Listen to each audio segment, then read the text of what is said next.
Le Hobbit, de John Ronald Reuel Tolkien, lu par Dominique Pinon. « Bonne journée, dit Bilbo, il le pensait. Le soleil brillait et l'herbe était très verte, mais Gandalf le regarda sous de longs sourcils broussailleux qui dépassaient en bordure de son large chapeau. « Que voulez-vous dire ?» répondit-il.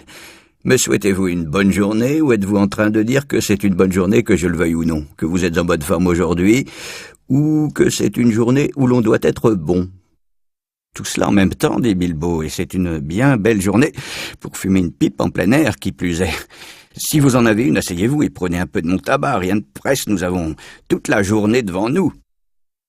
Bilbo s'assit donc sur un banc près de sa porte, croisa les jambes, et produisit un beau rond de fumée grise qui monta dans l'air sans se dissiper et alla flotter au-dessus de la colline.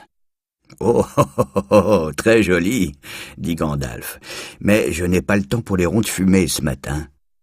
Je cherche quelqu'un qui participerait à une aventure que j'organise en ce moment et j'ai peine à trouver un volontaire. » Pas étonnant.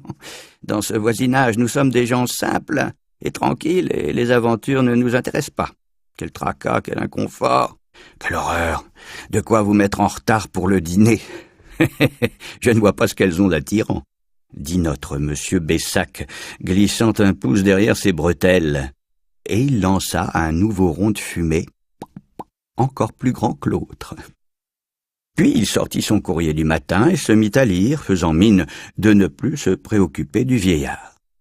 Décidément, celui-ci ne lui plaisait pas trop et il voulait qu'il disparaisse. Mais le vieillard ne bougeait pas. Appuyé sur son bâton, il se contenta de fixer Bilbo sans rien dire, jusqu'à ce que Bilbo soit tout à fait mal à l'aise et même un peu fâché. « Bonne journée, dit-il enfin, nous ne voulons pas d'aventure par ici, merci bien. Vous pourriez essayer par-delà la colline ou de l'autre côté de l'eau. » Ce qui voulait dire que la conversation était terminée. « Encore ce bonne journée !»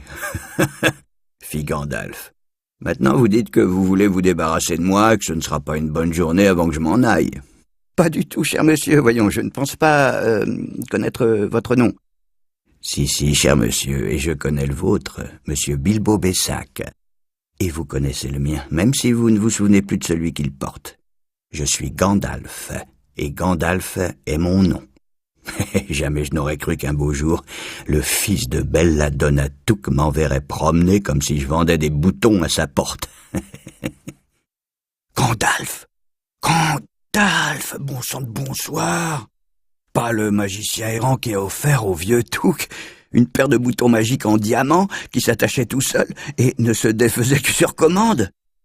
Pas celui qui lors des fêtes racontait des histoires si fantastiques avec des dragons, des gobelins et des géants, des princesses délivrées et des fils de veuves choyés par le sort. Pas l'homme qui faisait des feux d'artifice tout particulièrement excellents,